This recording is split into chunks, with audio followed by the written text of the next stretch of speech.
सत संगत कैसी जानिए, जिथे एको नाम वखाणिए। एको नाम हुक्म है नानक, सतगुर दिया बुझाए जियो। एक बार किसी ने पुछ की सतगुरां दे पासों कि सतगुर जी कृपा करके सानू ये गल समझाओ कि सत संगत किहनूं कहंदे ने। तो फिर बड़े प्यार दे विच आके गुरु साहब जी ने सिखां नूं समझाया, भाई सिखो, सत संगत एक ऐसा अस्थान है जिस अस्थान उत्ते आईयां हुईयां संगतां केवल ते केवल एक परम पिता परमेश्वर वाहिगुरू जी के नाम की विचार करदियां ने, एक रब नूं ध्याउंदियां ने। सिखां ने फिर पुछ की महाराज एक परमेश्वर नूं ध्याउणा की है परमात्मा का नाम जपना। क्योंकि अक्सर आप वेखते हैं सिख संगत विच कि आप नाम जपते हैं वाहिगुरू वाहिगुरू वाहिगुरू।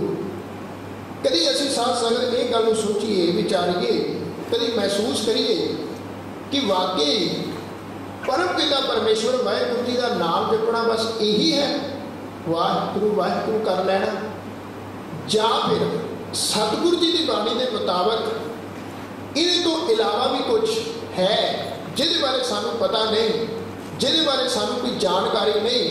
पर हो सकता है जे आप गुरु तो पुछ करिए महाराज नाम जपना की है, तो सतगुरु सानू दस देन कि हाँ भाई वाहिगुरू वाहिगुरू करना केवल इत्थों तक नाम जपना नहीं, नाम की होर भी बड़ी व्याख्या है, होर भी बड़ी विचार है।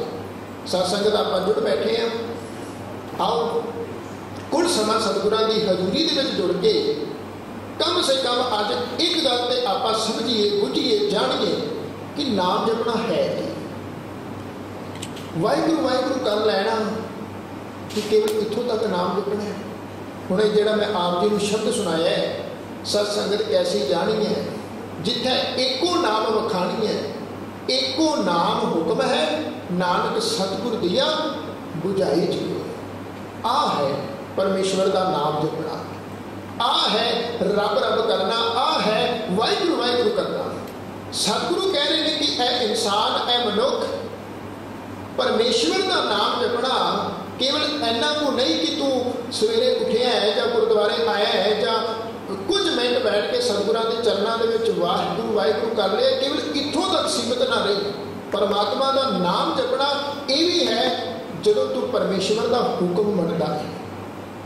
गुरु गुरु जपना यह है कि जदों आप गुरु का हुक्म मनते हैं, जदों सिख अपने गुरु का हुक्म मने, जदों सिख अपने परम पिता परमेश्वर वाहिगुरू जिन्हों आप कहने वो परम पिता परमात्मा अनादि है, उसका कोई अंत नहीं, वो बेअंत है, कितने प्रकार के गुण वो आप रोज गायन करते हैं। उस परम पिता परमेश्वर वाहिगुरू का जदों कोई हुक्म मन के तुरता है, उन्होंने असल में आखते ने पाई हुण ये है असल में नामी पूरा। क्योंकि तुसी सोचो आप वाहिगुरू वाहिगुरू तो कर लिया, तो अगर वाहिगुरू की गल आप मनीए ना तो किवें कहानी बनेगी। गुरु गुरु ते आप जपीए, गुरु गुरु ते आप रोज करिए, गुरुद्वारे भी आइए, तो आप अगर गुरु की गल ना मनीए तो किवें कहानी बनेगी। एक बच्चे ने बड़ा प्यारा गुरु रामदास जी का शायद कभी तुसीं पढ़िया होवे सुनिया होवे, कभी वो शब्द के दर्शन किए होण। वो शब्द कोई ऐसा है, सतगुर बाणी च आखदे ने कि भाई सेवक भी गुरु के चरणों च आ रहे हैं ते संगत भी गुरु के चरणों में आ रही है। सेवक तो भाव वो जिहड़ा गुरु घर च आके सेवा करता है, संगत वो जिहड़ी गुरु के चरणों में आके बैठती है। सेवक सिख पूजन सब आवे, सेवक के मन में भी यह है कि भाई मैं गुरु को पूजना है, संगत के मन में भी यह है कि भाई मैं गुरु को पूजना है। तो गुरु रामदास महाराज आख रहे हैं कि भाई सिख भी आ रहे हैं, सिख संगत आ रही ने, पर असल दे विच कहानी कि सेवक सिख पूजन सब आवे, सब गावे हर हर उत्तम बाणी। कीर्तन हो रहा है, कथा हो रही है, रागी साहिबान कीर्तन कर रहे हैं बाणी का, सिख संगत झूम झूम के उस गुरबाणी का कीर्तन सुन रही है, नाल झूम झूम के आप भी शब्द पढ़ रही है, गायन कर रही है। तो गुरु रामदास महाराज आखते हैं भाई हुण कहानी ये आ गई कि गाविया सुनिया तिनका हर थाए पावे। हुण साध संगत अपने विचों कोई ऐसा है जिहड़ा ये चाहता होवे कि भाई मैं गुरुद्वारे ते आया ते गुरुद्वारे आया होया मेरा परवान ना होवे। किन्नी किन्नी दूरों तुसीं चढ़ के गुरु साहब के चरणों में आउंदे हो, कित्थे साडे घर ने कित्थे गुरुद्वारा साहब असीं इस्टैबलिश कीता होया है, किन्नी किन्नी दूरों आपां चल के गुरुद्वारे आउंदे आ, जां फिर असीं कदी ऐसा सोचिया होवे इत्थों चल के आपां पंजाब जाइए, इंडिया श्री अमृतसर दर्शन करन जाइए, कितना खर्चा करके आपां जा रहे हैं। तो साढ़े मन च यह होता है ना कि अगर आप गुरु अस्थान से गए हैं तो गुरु साहब के चरणों में जाके साड़ी हाजरी प्रवान हो जाए। तो अगर गुरुद्वारे आया गुरु घर में आया तो प्रवान ना हो तो फिर मन में दुख लगेगा ना कि भाई गुरु घर च भी आए तो साडा आया प्रवान भी ना होया, गुरु घर च भी आए तो साड़ी सेवा की गुरु ने प्रवान नहीं की तो मन में चाहेगा ना कि भाई ये तो गल चंगी नहीं हुई। तो हम साध संगत हुण इत्थों सुनो गुरु रामदास महाराज जी का फैसला कि भाई किहड़े किहड़े सिख का एक एक कदम चलिया होया गुरु घर च प्रवान होता है, किहड़े किहड़े सिख का नाम जपिया गुरु घर च प्रवान होता है, किहड़े सिख का कीता होया कीर्तन प्रवान है, किहड़े सिख का सुनिया होया कीर्तन प्रवान है, किहड़े सिख की कीती हुई सेवा प्रवान है, जिन्हें सेवा की उहदी सेवा किवें गुरु घर दे विच कम आउंदी, किवें गुरु घर दे लेखे विच लगदी है। पता की कहते हैं सतगुरु, सतगुरु कह रहे हैं गाविया सुनिया, गाण वालिया ने गाया उन्हों का गाया होया, सुनने वालिया ने सुनिया उन्हों का सुनिया होया, गाविया सुनिया तिनका हर थाए पावे जिन सतगुर की आज्ञा सत सत कर मांगी।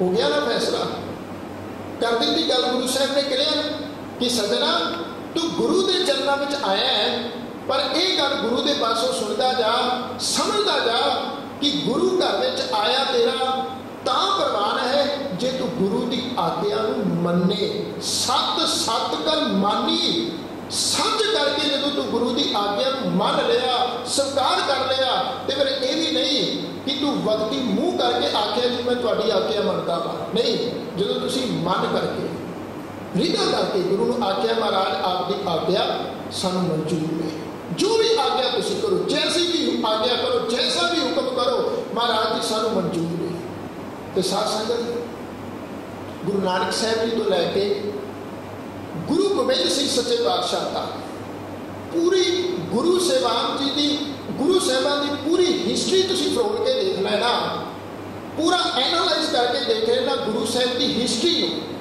तो उस हिस्ट्री में उस इतिहास में तुसीं ये गल पाओगे कि जितने भी सिख गुरु साहिबाना के वेले सतगुरां के चरणों में आउंदे रहे उन्होंने प्रवानगी गुरु घर में तां ही हुंदी रही जदों वो सिखां ने गुरु के वचन को सद करके मन्निया, तो जिहड़ा ने नहीं मन्निया वो पीछे रह गए। दूर क्यों जाइए, गुरु नानक साहब महाराज सच्चे पातशाह जी के वेले की ही गल है, उन्हों की ही हजूरी में होए सारे कोतक सारे वाकिया ने जदों गल चलनी सी बाबा लहणा जी कोल भला गुरु अंगद साहब महाराज सच्चे पातशाह उन्होंने गुरता गद्दी देन की गल।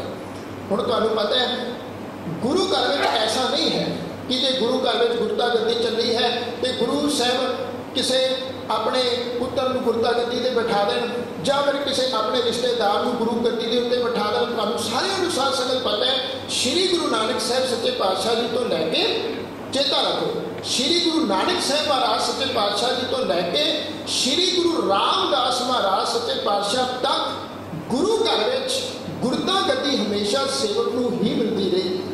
तो गुरु रामदास महाराज सच्चे पातशाह तो लैके श्री गुरु गोबिंद सिंह महाराज सच्चे पातशाह तक बेशक ते गुरु रामदास महाराज के पुत्र सी गुरु अर्जन साहब जी, गुरु अर्जन देव महाराज जी के पुत्र सी अगे गुरु हरगोबिंद साहब सच्चे पातशाह, गुरु हरगोबिंद साहब महाराज सच्चे पातशाह के अगे पुत्र सन श्री गुरु तेग बहादुर महाराज जी, गुरु हरगोबिंद साहब महाराज जी के बेशक के अगों पोतरे सन गुरु हरराय साहब सच्चे पातशाह गुरु हरराय साहब महाराज जी के बेशक के अगे पुत्र से श्री गुरु हरकृष्ण साहब महाराज, श्री गुरु हरकृष्ण साहब महाराज जी के बेशक के दादा से श्री गुरु तेग बहादुर जी, श्री गुरु तेग बहादुर महाराज सच्चे पातशाह के बेशक के पुत्र से श्री गुरु गोबिंद सिंह महाराज। पर एक गल नहीं, it does not mean that कि जे गुरु साहब जी ने अपने पुत्रों को गुरता गद्दी ते बिठाया तो इस करके बिठाया हो कि केवल उन्होंने नाल साडा खून का रिश्ता है। सतगुरां ने देखिया, परखिया, टटोलिया कि हाँ भाई ये जो मेरा पुत्र है, या आ जो मेरा पोतरा है, या आ जो मेरा सेवक है, या आ जो मेरा सिख है, ये अंदर गुरु के हुक्म को मनण की किन्नी कु कहानी है, किन्ना कु गुरु के बचन को सत करके मनण वाला है, किन्ना कु गुरु के बचन को एक पहल देने वाला है, किन्ना को अपने मन के एक गुरु जी के हुक्म के प्रति भावना न भरिया हुए, श्रद्धा न भरिया हुए। केवल एक उतों तो कहने वाला तो नहीं कि मैं गुरु वाला हूँ, क्योंकि साध संगत तुसीं देखो अज बेशक तो चाहे इंडिया की गल कर लो तो चाहे आउट ऑफ इंडिया की गल कर लो, बाहर देशों की गल कर लो, जे आप एनालाइज करिए तो मैं अपने आप महसूस करता 100 के विचों 90% ऐसा ही है कि मुख के द्वारा कहने वाले आप गुरु के सिख हाँ, पर किधरे ना किधरे 10% कोई होंगे ऐसे विरले, क्योंकि सतगुरु जी बाणी च आखते ने कोटन में नानक को नारायण जे जीत। साध संगत गल समझ आ रही तो सारे कि करोड़ों विचों कोई विरले होंगे जिहड़े मन करके भी सिख ने ते जबान करके भी सिख ने, ते करोड़ों विचों ऐसियां की गिनती वध होगी जिहड़े जबान करके गुरु के सिख होण ते मन करके गुरु के सिख ना हो।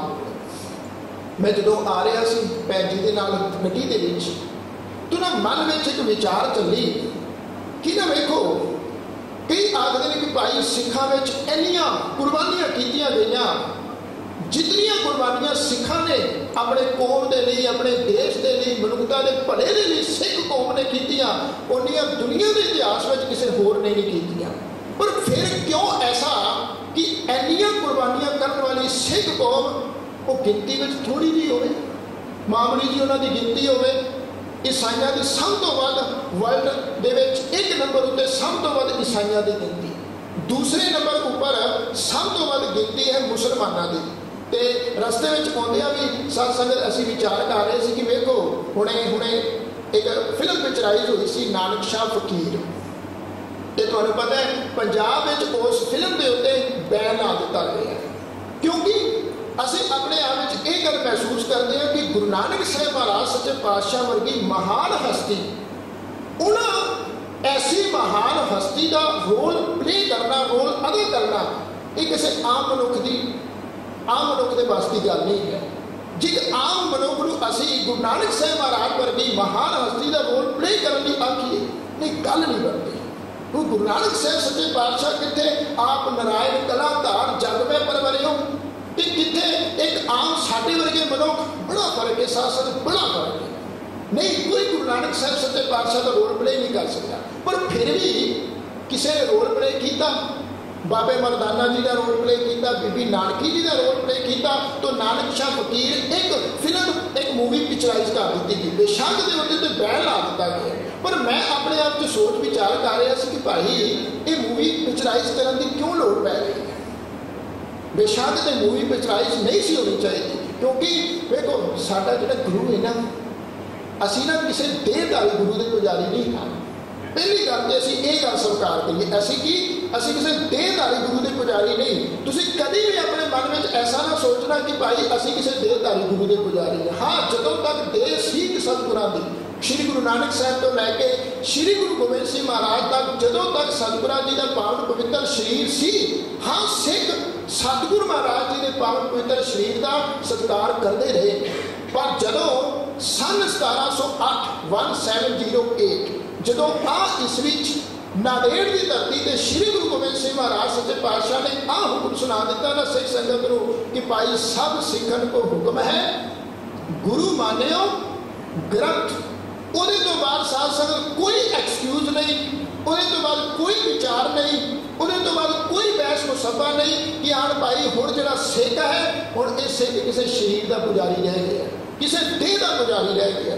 बेशक के साथ संगत मन में सतगुरु जी के पावन पवित्र शरीर के बारे साडे मन में सत्कार होवे, भावना होवे, क्योंकि उस समय सिखां नूं भी कुछ ऐसा लगा, कुछ सिखां ने ना इकट्ठा होकर श्री गुरु गोबिंद सिंह महाराज तो कुछ कीती, महाराज ठीक है आप जी ने यह हुक्म कर दिता है तो आप का हुक्म असीं सख्त करके मनांगे।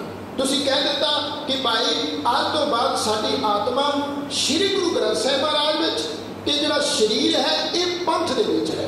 जिन्हें गुरु गोबिंद सिंह महाराज का दर्शन करना होवे वो पंथ का दीदार कर लवे, वो पंज प्यारिਆਂ का दर्शन कर लवे, उहदे विचों सानू उहदे विचों तुहानू श्री गुरु गोबिंद सिंह महाराज के दर्शन होंगे। हुण आपां प्रशादा की चुकाउने आ पंज सिंघां दी, साडे मन च भावना होंदी कि भाई असीं अपने घर दे विच कोई खुशी का माहौल बनिया तो गुरुद्वारे के विचों आपां पंज सिंघां नूं बुला के लैके जाइए, उन्हां दी सेवा करिए, उन्हां नूं प्रशादा छकाइए, उन्हां नूं कपड़ा लीड़ा दईए। ये पंज सिंघां दी सिख कौम विच क्यों एडी वड्डी महानता है? तो तुहानूं पता है साध संगत ये पंज सिंघां दी महानता, ये पंज सिंघां दी जिहड़ी भी कहानी है ये सतगुरु जी ने आप पंथ दे विच चलाई है। जदों श्री गुरु गोबिंद सिंह महाराज जी ने पंज प्यारिਆਂ ਨੂੰ चुनिया, भाई दया सिंह जी, भाई धर्म सिंह जी, भाई हिम्मत सिंह जी, भाई सहब सिंह जी, भाई मोहकम सिंह जी, जदों इन्हां पंज प्यारिਆਂ की चोण करके सतगुरु महाराज सच्चे पातशाह जी ने समूची सिख कौम के सन्मुख एक पंथ की एक तस्वीर रख दी कि हाँ भाई अज तो बाद जो भी सिख कौम में फैसला होगा वो फैसला एक पंथ करेगा कि हाँ भाई हुण कोई भी गुरमत का फैसला जो भी है ये पंथ करेगा। पंथ तो भाव की सी पंज प्यारे। अज भी आपां पंजाब जाने श्री हरमंदर साहब जी के श्री हरमंदर साहब की मत्था टेकन दे लई ते जिथे श्री हरमंदर साहब बनया हुआ है उहदे बिल्कुल सामने श्री अकाल तख्त साहब है ते जितने भी साध संगत गुरमते पास होंदे ने कि हाँ भाई सिख कौम में हुण आ काम होवेगा, सिख कौम में हुण आ धार्मिक काम होवेगा जां आ राजनीतिक फैसला होवेगा, सारे के सारे फैसले सिख कौम की भलाई के लिए, मनुखता की भलाई के लिए श्री अकाल तख्त साहब तो होंदे। गुरुद्वारियां विच जितनी भी मर्यादा बनी हुई है ये श्री अकाल तख्त साहब तो पंथ प्रवानक मर्यादा चल रही है। ये कोई डेरेवाद की मर्यादा नहीं, ये सारी की सारी मर्यादा पंथ प्रवानक मर्यादा है। पंज प्यारिਆਂ ने अपनी होंद विच ये सारी मर्यादा बनाई कि भाई इस प्रकार ना गुरु साहब जी का आपां सत्कार करना है, सिख संगत इस प्रकार ना आवेगी, गुरु घर लंगर इस प्रकार ना चलणगे, गुरमत समागम इस प्रकार ना होणगे। सारी जितनी भी मर्यादा है ये गल चेता रखना, ये कोई डेरे की मर्यादा नहीं, ये किसी देहधारी बाबे की बनाई हुई मर्यादा नहीं, ये पंथ प्रवानित मर्यादा है। तो जिहड़ा इंसान पंथ प्रवानित मर्यादा नूं नहीं मनदा, जिहड़ा सिख आखदा कि भाई मैं पंथ प्रवानित मर्यादा नहीं मनागा, साध संगत में सिख रहत मर्यादा में यह भी गल लिखी कि भाई वो मेरे गुरु का सिख नहीं है, क्योंकि सतगुरु ने अपनी मौजूदगी में पंज प्यारिਆਂ ਨੂੰ पंथ का दर्जा देके उन्होंने कह दिता कि भाई अज तो बाद सिख कौम के मनुखता के भले लिए जो भी कार्य होंगे आप पंज प्यारे ही करेंगे। सो मैं जी बेनती तुहानूं साध संगत करना चाह रहा सी, सिखां ने कुछ की सतगुरु जी ठीक है आत्मा ग्रंथ में शरीर पंथ में, पर अगर सतगुरु महाराज जी हो कितने कदे साडे मन में बैठे बिठाया एक भावना बन आए, एक ख्याल बन आए कि गुरु गोबिंद सिंह महाराज जी असीं आपदे शरीर के दर्शन करने ने, आपदे शरीर के दर्शन करने ने। तुसीं कह दिता पंज प्यारे के दर्शन कर लेना, उहदे विचों शरीर के दर्शन होंगे, पर महाराज असीं सोचते हाँ कि कभी रब ना करे ऐसा समा बने जिथे एक पंज प्यारे भी ना मिलन, फिर साडे मन में भावना होवे कि असीं गुरु गोबिंद सिंह महाराज जी आपदे पावन पवित्र शरीर के दर्शन करने हैं, तो सतगुरु जी फिर असीं की करांगे? भी सोचो हाँ, विचारो हाँ, तुहानूं अगर पंज प्यारे ना मिलन तो साध संगत फिर तुसीं की करोगे? क्योंकि कई बार ऐसी सिचुएशन बन आती है पंज प्यारे भी नहीं लगते। पंज प्यारे नूं प्रशादा छकाउणा होवे गुरुद्वारे आके आपां भाई जी नूं कहने आ ते अगों भाई जी भी कह देंगे कि भाई पंज प्यारे नहीं है, फिर कितों फिर आपां की करांगे? ऐसी सिचुएशन बन आवे, ऐसा माहौल बन आवे कि पर प्यारे भी ना सानू दर्शनां नूं लभण। अगर साडे मन में भावना होवे आपां गुरु ग्रंथ साहिब दे दर्शन करने हैं। ते साध संगत को सिख बड़े सियाणे सी, उन्होंने सवाल पुट किया गुरु गोबिंद सिंह महाराज जी नूं। ते तुहानूं पता है जे सिख सियाणा है तो गुरु भी बड़ा सियाणा सी। श्री गुरु गोबिंद सिंह महाराज ने कहा कि भाई सिखो, सच्ची गल जे तुहानूं पंज सिंहां दे किधरे भी दर्शन ना हो ते तुहाडे मन च भावना होवे कि असीं गुरु कलगीधर दे दर्शन करने हैं जिवें गुरु गोबिंद सिंह महाराज जी अपने शरीरक रूप विच, फिर पता की करिओ, फिर तुसीं अमृत वेले उठना,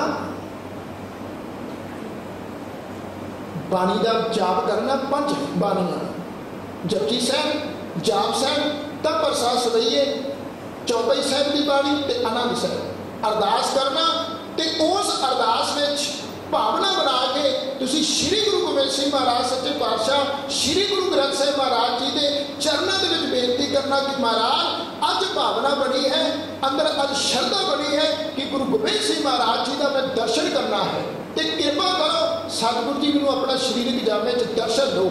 तो फिर भाई सिखो इंज करना, बाणियां का जाप करने तो बाद, अरदास करने तो बाद फिर अपने आप की तैयारी करना। जदों सोहनी सिर उत्ते दस्तार सजाओगे, जदों मेरे द्वारा प्रवानित पंच ककारां नूं अपने तन के उत्ते धारण करोगे, अते फिर जदों शीशे दे विच जाके अपना मुखड़ा देखोगे ना, तो वह मुखड़ा तुहानूं तुहाडा नहीं, उस मुखड़े दे विचों तुहानूं श्री गुरु गोबिंद सिंह महाराज का मुखड़ा दिखाई देगा। कहने तो भाव कि तुहानूं शीशे दे विच मिरर दे अंदर तुहानूं गुरु गोबिंद सिंह के दर्शन होंगे। तो साध संगत मेरे कहने तो भाव है कि गुरु गोबिंद सिंह महाराज सच्चे पातशाह अपने सिखां बारे कितना लंबा सोचते हैं, कितनी दीर्घ दृष्टि के नाल सिख कौम के भले ने सतगुरां ने सोचा कि किधरे भी सिख नूं ऐसा महसूस ना होवे कि मैं गुरु तो अलग हाँ, हुण मेरा गुरु मेरे नाल नहीं है। साथ संगत गुरु साडे लिए बड़ा सोचता है, गुरु जी ने साडे लिए बड़ा कुछ कीता भी है। बेशक तो किसी कौम दियां कितनियां भी वड्डियां भारियां गिनतियां होण, लखां करोड़ां अरबां विच होवे, बेशक तो सिख मुट्ठी भर हैं, पर गुरु साहब जी ने जो सिख कौम के लिए जो मनुखता के भले के लिए कार्य किए हैं वो भलाई नहीं जा सकते। देखो कि कभी समा बनया सी, संत मस्कीर सिंह जी तो किसी ने पुछ की सी कि मस्कीर साहब सिखां की गिनती क्यों घट है, तो तुहानूं पता है संत मस्कीर सिंह जी उन्होंने इसका की जवाब दिता सी। संत मस्कीर साहब कह लगे भले पुरखों कहानी इंज है कि देखो जिहड़ा सोना है ना, सोना बड़ा कीमती है, हीरा बड़ा कीमती है, सोना अते हीरा हुंदा बड़ा थोड़ा है। जिवें आम सानू कोयले मिल जाते हैं, जिवें आम कंकर पत्थर मिल जाते हैं, उस प्रकार के नाल सानू सोना अते हीरा नहीं मिलता। ते हीरा खरीदना, सोना खरीद लेना हर एक दे बस की गल भी नहीं होती। बस ये जानो कि जिहड़ी कीमत, जिहड़ी चीज़ दुनिया में सब तो ज़्यादा कीमती है ना, वो चीज़ दुनिया में है थोड़ी। गुरु घर बड़ा कीमती है। ये सिख संगत जो आपां इत्थे गुरु जी के चरणों में जुड़ बैठे हैं, संगत बड़ी कीमती है। जो गुरु घर में सेवा चलती है मनुखता के भले के लिए, वो सेवा बड़ी कीमती है। पर साथ संगत ये सारिया चीज़ां दुनिया में मिलदियां थोड़ियां मिलदियां ने। ये गुरु का उपदेश बड़ा कीमती है, गुरु साहब की बाणी बड़ी कीमती है, पर साथ संगत हर एक दे वास की कहानी नहीं ना, हर एक बंदा इस बाणी के नाल नहीं ना जुड़ पाता। तुहानूं पता है एक सतगुरु की बाणी की है, निरा सच। तो जिहड़ा सतगुरु की बाणी के नाल जुड़ गया वो भी निरा सच बन जाता है। असीं कहने हैं ना कि हाँ भाई असीं गुरु घर च आए हैं तो सानूं इत्थों कोई मिले। देखो मैं कई बार महसूस करता हूँ ना कि ना असीं मन में ये बड़ा रखते हैं कि गुरु घर च आए हैं तो गुरु सानूं कोई दवे। तो कभी कभी मैं महसूस करता हूँ ना कि देखो असीं किन्ने मतलब प्रस्त बन चुके हैं, किन्ना अपने आप में असीं स्वार्थी बन चुके हैं। असीं गुरु नूं ते चाहुंदे हैं कि गुरु सानूं दवे, पर असीं ये कभी नहीं चाहया कि असीं गुरु नूं भी कुछ देईए। मेरे कहने तो भाव ये नहीं कि जो असी एक डाला या 10 डाले आप गुरु नूं मत्था टेक दिता तो असी गुरु नूं बड़ा कुछ दे दिता है, या असी गुरु साहब के जी सोहना रुमाला साहब लैके आए असी गुरु जी नूं दे दिता बड़ा कुछ, चांदनी बना दी गुरु साहब नूं बड़ा कुछ दे दिता। नहीं, मेरे कहण तो भाव यह है, जे गुरु सानू भावना दे नाल साडी शरधा नूं मुख रख के बड़ियां बेअंत दातां साडी झोली च पाउंदा है ना, ते साध संगत साडा सिखां दा रत पता की है, असीं गुरु नूं कोई दईए ते गुरु नूं की तुसीं दोगे। सब तो पहला आ जिहड़ा मत्था टेकदे हो ना, अपना सिर असीं गुरु दे चरनां च झुकाउने आ। साध संगत ये सिर गुरु नूं दो। सिर देण दा मतलब ये नहीं कि असीं अपना सिर वढ के गुरु नूं दे दईए। सिर देण दा मतलब है आ सिर दे विच जिहड़ी मत है ना, मत आ मत जिहदे राही असीं सोचदे आ कोई चंगा कोई माड़ा कोई सच कोई झूठ, ये मत असीं अपने गुरु नूं देनी है। आ जिहड़ा साडे शरीर विच मन है, ये मन असीं गुरु नूं देना है। जे असीं चाहुंदे हां कि भाई गुरु सानूं बेअंत देवे, ते फिर असीं भी कुछ गुरु नूं देईए ना, अपना मन दे दईए, अपनी मत दे दईए। बचन कितना प्यारा आपां सुखमनी साहिब च पढ़दे हां, मन बेचै सतगुर के पास इस सेवक के कारज रास। हुण सेवक चाहुंदा ते यह है कि भाई मेरी जिंदगी का कारज रास आ जाए, पर आह गल नहीं ना मनता कि भाई मैं मन गुरु नूं देवां। देखो मैं एक गल लास्ट बेनती होर करां, तुहानूं कदी इस गल नूं कदी तुसीं महसूस कीता है, गुरु साहब ना कभी भी अपने चरणों में आने वाले को कभी ना फोर्स नहीं करते। ये नहीं कि तुहानूं कोई जोर जबरदस्ती गुरु साहब कह कि भाई तू सिख बन जा, तू सिखी धारण कर लै, जब जोर जबरदस्ती कह गुरु साहब कि तू मेरा बचन मान। अस कितने 1430 अंग ने गुरु साहब जी की पावन पवित्र बाणी के, 1430 के 30 अंग सतगुरु जी के बाणी के की ने हुक्म ने। इस 1430 हुक्म ये जानो कि गुरु साहब कोई फोर्स नहीं, सानू नहीं कहते कि भाई अज जो मैं तेन बचन किया है तो आ तू मेरा बचन मानना है। तुहानूं पता है जिस दिन भाई मंझ गुरु अर्जन साहब महाराज जी का सिख होया, बड़ा प्यारा भाई मंझ, ये भाई मंझ ना पहला सखी सरबियां का पुजारी से, कहने तो भाव कि ना एक मड़ियां नूं पूजदा सी। इन्हें अपने घर में मकबरा बनाया हुआ सी।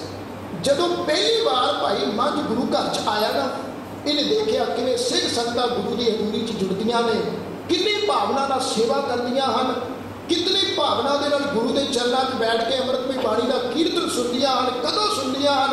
तो जदों इन्हें देखा ना ऐसा माहौल, बड़ा प्यारा माहौल है कि किवें इत्थे ना अपने आप च देखो भरावां भरावां दा रिश्ता है। बेशक ते कोई किहड़ी देश तो आया, कोई किहड़े देश तो आया, कोई किहड़े महल्ले तो, कोई किहड़े महल्ले तो, कोई किहड़ी जगह तो, किहड़ी जगह तो, पर इत्थे ना भरावां भरावां वाला माहौल है।